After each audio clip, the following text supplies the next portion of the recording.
Welcome back to the Canadian Tank Museum in Oshawa, Ontario, Canada. As you can see, it's winter up here in the Great White North. Our crews are working to put all of our vehicles to bed for winter. We had an incredible tank season 2025, and we're looking forward to some surprises in 2026. So let's head into the museum and have a closer look.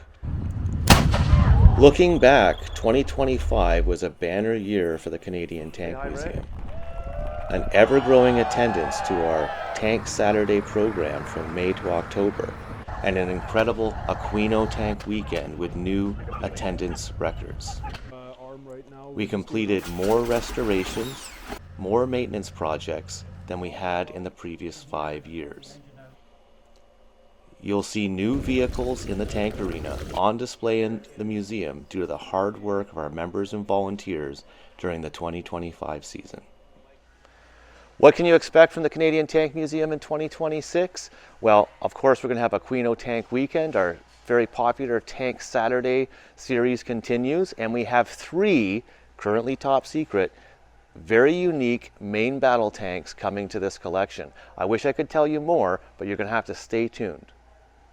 With an operational military vehicle and tank museum, our vehicles are either in maintenance or in restoration, on display, out in the tank arena. It's always a rotation. So what vehicles would we like to have for Christmas? We like to have some of the vehicles in our maintenance department back out in the arena. Like in 2026, we'll see our T-72 project complete, back operational in the arena, our M24 Chaffee, and even smaller projects like the Dingo armored car and some other key Canadian military equipment we're working on.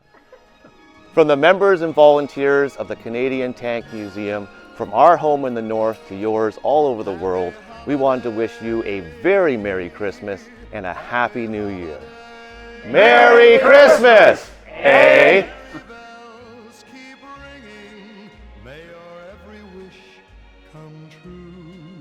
Happy holiday.